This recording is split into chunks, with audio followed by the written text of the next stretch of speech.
Good morning, students. I'm Sanmarie Steenkamp, and I'll be doing the presentation for the exam-based for Life Skills 3 in the B.Ed Honours Degree in Education. Okay, so just shortly before we start, I would like to mention a few things when you do your assignments, is that you first have to please try and write your answers in your own words. Many students make the mistake of just copying everything out of their study guide onto their answer sheet in their assignment. You will definitely lose marks if you do that. Okay, so please use your own words and make sure that you understand what you have written and that the tutor will understand what you have written. Another mistake made by students is that they use bullet points a lot. In other words, all their answers just consists out of a bullet point list. Please make sure that you understand the verbs used in the questions and answer accordingly. Make sure your pages are numbered and make sure you have a contents page and also your references on the last page. All right, so we will continue with the presentation. And just an outline of the units. Unit 1 is the policy features of life skills in Namibia. There's Unit 2, selected content of the senior primary phase and the related teaching methodology issues. Unit 3, the selected content of the junior secondary phase and related teaching methodologies. Unit 4, we look at the senior secondary phase. Unit 5, the roles and responsibilities of the life skills teacher. Unit 6, the phases of evolution of the world of work and career counselling theories. Unit 7, the relationship of multiple intelligences with life skills and career counselling. And Unit 8, elements of daily classroom processes to develop life skills. Okay, so not everything is covered in the presentation, so you are encouraged to read through your entire study guide and make sure that you understand everything and make sure that you are familiar with everything.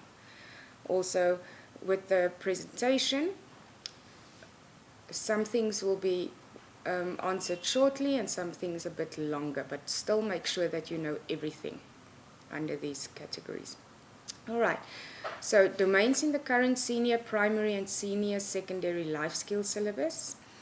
Currently, you will find 3 domains in the life skills syllabi. So we have career guidance, daily living skills, and personal social skills. When we look at these 3, we see that career guidance focuses on study skills, career opportunities, and work ethics. Daily living skills focus on healthcare, family life, and finances. And personal social skills focus on self-awareness, relationships, and citizenship. The holistic approach in life skills is a wide range of philosophical orientations and focus on the wholeness of the human being. It's a fairly new movement that began to take form as a recognizable field of study and practice in the mid-1980s in the USA. Ron Miller argues holistic education is not to be defined as a particular method or technique. It must be seen as a paradigm, a set of basic assumptions and principles that can be applied in a diverse way. Right, so many educationists trace the origin of holistic education back to the impetus in man to develop the finest and best version of a human being that was considered possible. So at the heart of holistic education lies the development of the finest, greatest, most ultimate developed person. This includes the spiritual, psychological, and physical objective. It means that the child's education can only take place from the child's context, the family, the neighborhood, and society. The 2 most important holistic educators were Ralph Steiner and Maria Montessori. Steiner was the founder of the Waldorf school movement, and he referred to the soul life of children and how it could be nurtured in a school setting. Montessori was the founder of the Montessori school movement and believed in the nurturing of the spiritual development of children. She believed that if children were provided with a nurturing environment, their personality and powers would be unfolded and they would become independent adults. She also believed that it was important to keep children's intelligence alive through the learning environment where the child can explore and unfold. Thus, the main element of holistic approach in education is its focus on interconnectedness of experience and reality. The holistic approach attempts to develop the pedagogy that is interconnected and dynamic and in harmony with the cosmos. So that is the holistic approach in life skills. Make sure that you know everything about that. We move on to the 4 pillars of learning in holistic education. And we have the first one is learning to learn. In other words, learners ask questions in their search for knowledge. The purpose is not so much for the question to be answered, but that they explore learning as a means to empower their conscious and to exercise skill.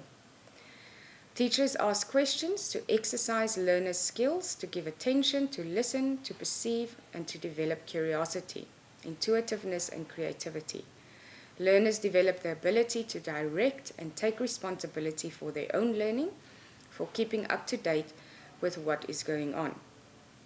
All right, so this one also empowers the learners to become a little bit more independent in the learning process. So not only just relying on what is given to them by the teacher, but asking questions, becoming curious. So they are learning to learn. Learning to do. Young people need to learn how to change society through intelligence and responsible actions. Learning to do also applies to learning to do productive work, learning to adapt to the needs of work and to work in a team. So here they learn to solve problems and make rational decisions. And they need to know how to take risks as well as to take the initiative. Therefore, they need to learn to apply the skills. Learning to live together. Young people need to learn how to respect others, be responsible towards others, and how to cooperate with others. They need to develop the skills to overcome prejudice, discrimination, and authoritarianism.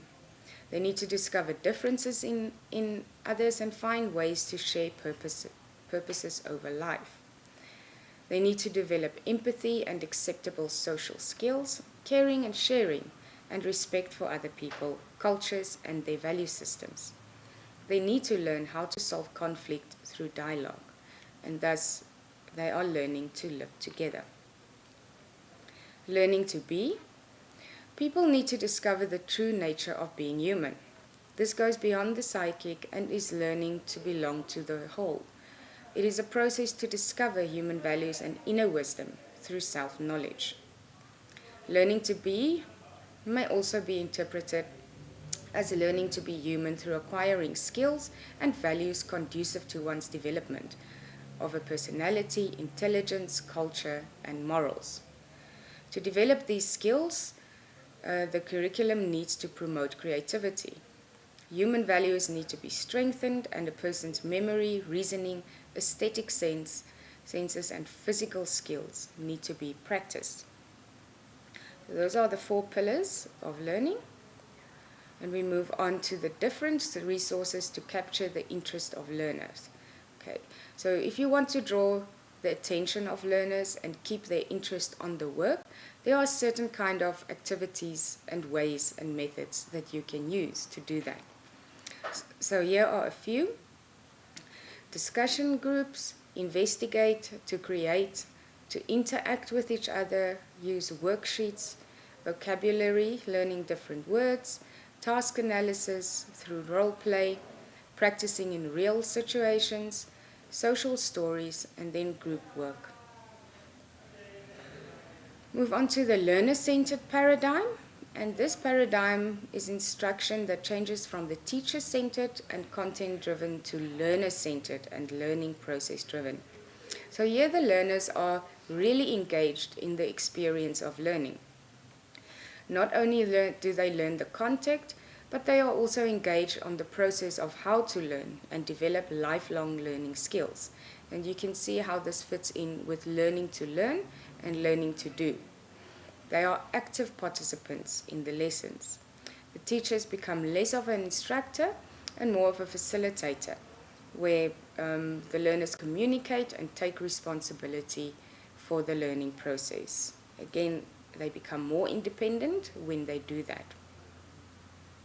The teacher's role changes from the one who knows all, and also, like a facilitator, one can also talk about a learning mediator who assumes the following roles. So the teacher designs the learning tasks and creates a conducive environment that would stimulate learning. They guide the learners to work side by side, and they evaluate the learner outcomes to see if they understood what they have learned. Learners spend less time receiving instructions or information and more time engaged in their activities. So you can see there's two little pictures there. So the teacher-directed one, red is the teacher, and the information just goes from the teacher to the learner. So it's a one-way process taking place there. Learner-directed teaching, as you can see in the next little picture, is where the information go both ways. So everybody is active in this process. Moving on to Unit 2, and we look at career guidance and setting goals, and how to guide learners in setting goals. So here we have 11 points that would assist you, and what is important here is that you note the order of setting goals. All right.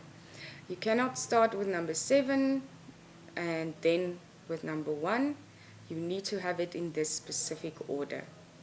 So number 1 is starting early, setting the goal. 2, 3, define the goal, plan to achieve the goal, brainstorm, questions, be positive, learn from the mistakes made, evaluate the plans, visualize the goal, persevere, and realize your strengths. So here are some tips to teachers that can help, is to ask the learners what they want. So that's to identify the goal. Listen to learners when they express their desires. Strategize with them on how to achieve their dreams. Discuss with them small steps to be taken to achieve their dreams. And do not tell them their goals are unrealistic. So it's a very interactive process that takes place between teacher and learner. We move on to steps to develop healthy eating habits. I want to emphasize again that there's much more information in your study guides, and I simply touch on the most important parts, so you really need to go and read. So how do we develop healthy eating habits? We need to simplify our diet. We think about color, variety, freshness, instead of counting the calories. Fresh, colorful vegetables and fruit are healthier than bread and starches. We start slow and make changes in our diet gradually. Okay. Making changes quickly will definitely have an impact on your body and will most probably not work. Drinking lots of water helps to purify your body. It clears the body from waste and toxins that might be inside. Exercise regularly. It's important to exercise, and it needs to be done hopefully daily. It also helps your body to get rid of all the toxins that might be inside of your body, and it also increases your metabolism.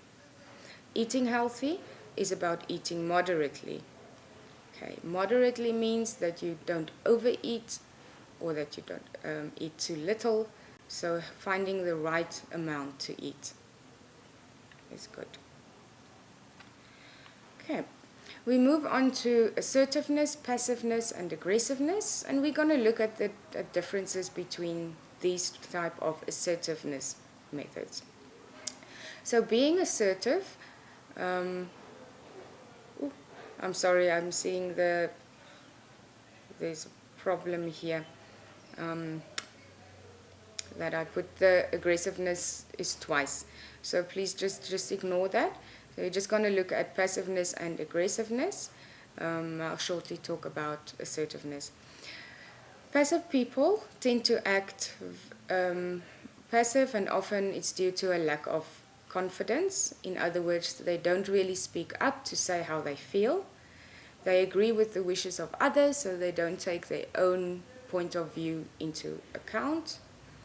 And people have the need to be accepted by others and often respond in a passive or non-assertive way to be accepted. So passive people don't really speak up, they let other people get their way, and they do not stand up for their own rights.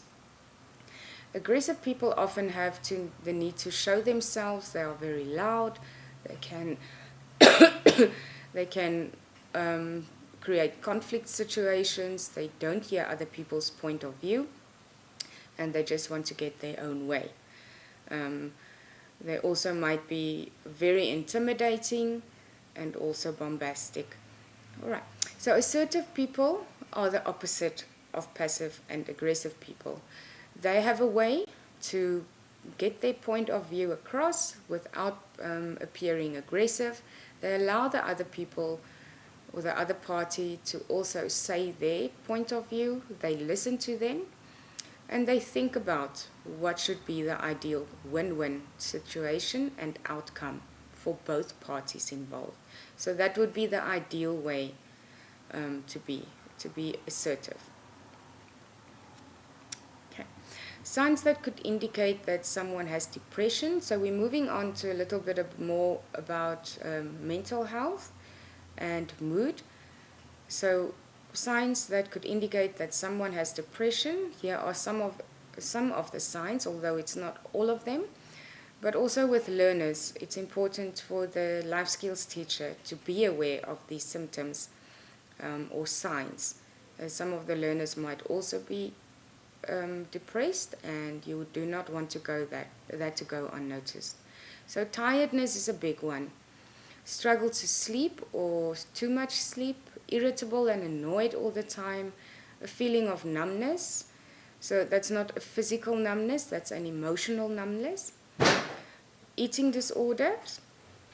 So learners might be having no appetite at all, where they don't want to eat, or they might be overeating.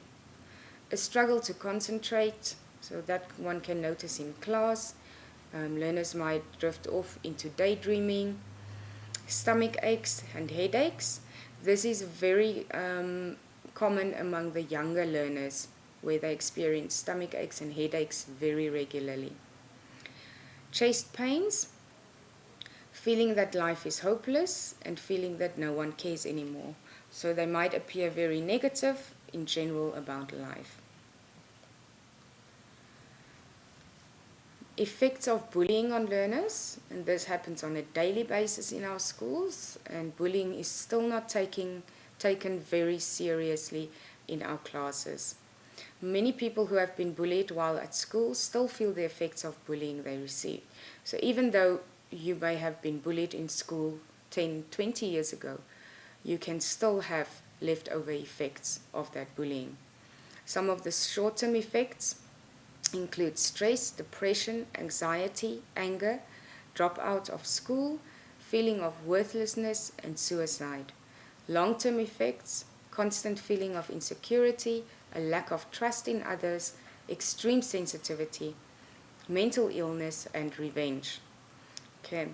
As far as I know, statistics, especially on dropout of school, one of the highest rated reasons was bullying in Namibia. So this really, really needs to be addressed. On to Unit 3, and we're going to look at the 5 domains of personality. So there's 5 domains that they mention in your study guide. Please go and read what each of these 5 domains entail. So there's a little graphic, which just makes it easier to remember. And what we have is openness, conscientiousness, extroversion, agreeableness, and neuroticism. And Okay, we're going to quickly look at an illustration of how you would write a letter of an application for a job. So this is also important for your assignment and for the exams, to make sure that you have a good idea of how a letter should look like when you apply for a job. This is the one that's in your study guide, so nothing has been changed to that. It's exactly the same.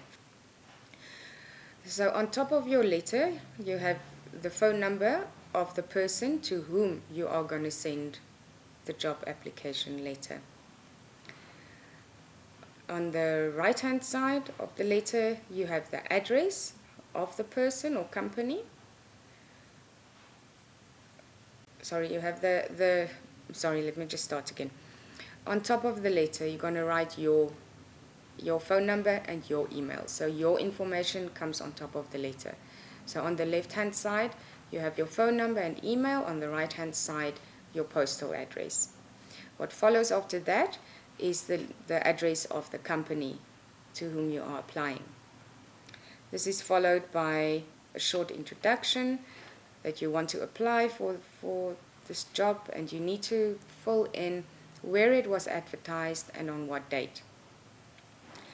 So this is like a cover letter also, in which you put the information of what is included in this application. You continue to motivate why you will be a strong candidate for this job, and include the key strengths. In other words, what are you good at? That was also mentioned in the advertisement. You continue to write down your qualifications, what you have received, like this person has a diploma in business management, also to support your application. And then you end off again where you can be reached, giving your cell phone number or work number, and also your email address. So this is a very formal letter. It's not too long, but it needs to put in the most important parts to cover your application. Okay, we're shortly going to look at the SMART method.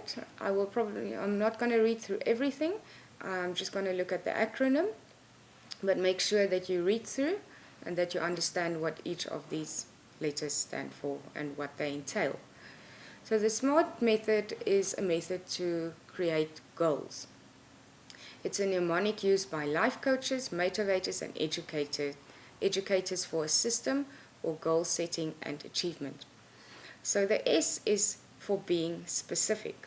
It's the who, what, where, why, and which. So you can see all of those words or question words starts with W. So that's an easy way to remember. What is involved? Who do I want? So you are really coming down to identifying what you want to achieve through the S, being specific. Okay. The M stands for measurable, from and to. Can you track the progress and measure of the outcome? Okay. A is for attainable. How will you reach your goal? Is it reasonable, the goal that you have? Relevant is the R, and that's for worthwhile. Is the goal worthwhile, and will it meet your needs? Timely, the last one, T, when. So how long do you give yourself to reach this goal or to reach your ideal outcome? Okay, putting a timeline to your goal. Unit 4, here we'll look at things you can do to improve your memory. So here are just a few guidelines, a few advices that you can do to make your memory better. Eat healthy, get sufficient sleep, exercise, make time for friends and family, socialize a bit, form healthy relationships. Laughter and humor is really good for your brain. Check your stress every now and then. Meditate, deal with depression and anxiety if you do have those. Do brain exercises and use mnemonic devices to make memorizing easier. We look at the two different memories, short-term memory and sensory memory. So sensory memory is the first stage of memory. In this stage, information from the environment is stored for a very brief period of time, generally for no longer than half a second for visual information or 3 to 4 seconds for auditory information. You attend to only certain aspects of the sensory memory, allowing some of the information to pass through to the next stage, which is the short-term memory. And short-term memory, also known as your active memory, the information you are currently aware of and thinking about. Most of the information stored in short-term memory will be kept for approximately 20 to 30 seconds. While many of your short-term memories are quickly forgotten, attending to this information allows it to continue to the next stage, which is the long-term memory. Unit 5 is referral procedures for learners who need counselling. So as a life skills teacher, you will come across many learners who needs counselling, and then the school and school personnel or staff members have certain procedures that they need to follow to have the learner receive the needed counselling. So school personnel should be aware of how to, at an early stage, detect learners with disabilities or learners whose patterns of socializing or academic progress has changed over a recent period. Early identification might ensure timely referral for learning support to be provided. So also the observation of all teachers who teach in a specific class are discussed during grade group meetings. Learners are referred by their registered teacher to the learning support group coordinator or life skills teacher to any of the following: the head of the learning support group, the head of the counseling support group, or the first aid teacher. That's the mainstream learners who need more specialized guidance in career choice, who display behavioral problems, present learning disabilities, and need for remedial lessons are mostly dealt with internally by the counseling support of the school. Cases of learners with severe learning problems or special needs cannot be accommodated by mainstream education, and they are evaluated and referred to a specialist counselor for alternative programs to make sure that they develop optimally and achieve. The referral may be done on the basis of the following criteria: specific or global learning impairments, other medically diagnosed disability, learning disadvantages, and social-emotional behavioral problems. When the CSG is unsure of who should intervene or how to go about it, they can liaise with a regional school counselor for assistance. The quantity and quality of learners' work that the classroom observation instrument evaluates. Okay, so as a life skills teacher, you will come across something called the classroom observation instrument. And we're going to look at what this evaluates. Okay, so it looks at the condition of the learners' portfolios in life skill, the quality of the learners' prescribed assignments, whether the assignments support the achievement of the basic competencies, whether quantity assignments are according to the topics in the syllabus, quality and frequency of the marking controlling of written work, and teachers' comments on learners' written works. So please be very careful when you look at this. We're talking about the quantity and the quality of learners' work in the classroom.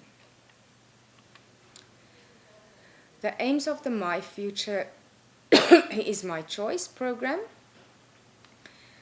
So there are many aims. I'm only mentioning some of them here. It helps young people to make decisions, informed decisions about their sexual health and lifestyle, improve their decision-making skills, to acquire some skills needed to delay sexual activities, to acquire skills to protect themselves from HIV infection and STI, that's sexual transmitted infections, to prevent unwanted pregnancies, to find and develop their own values with respect to friendships, and the concept of love. so that they have the information and skills required to face peer pressure around the use of alcohol and drugs, to improve communication between boys and girls, between friends, young people and their parents, and between them and their community. Unit 6, we're quickly going to look at components that make up attitude. So some of the components include affective and emotional component. That is how the object, person, issue, or event makes you feel. When you attach emotions to your opinion that has been formed about people or objects, your emotional component comes into play. The cognitive component is when you form an opinion or perception about any person, object, or situation. The behavioral component is when you attach a desire to behave or act in a certain way based on your emotions you have attached to the opinion that you have formed about the person, object, or situation. Okay, so you can see number 1 and number 2 leads to number 3. Right. So unit 8, which is the last unit, we're just going to look at the qualities of a life skills teacher. So there are many qualities that life skills teachers would have. As you can see, this list is very long. Okay, so make sure that you know all of these. I'm just going to run through a few. Accountability, you have to be caring, compassionate, creative, determined, empathetic, fearless and forgiving. You need to be generous, inspirational, kind, passionate, patient, vulnerable, and trustworthy.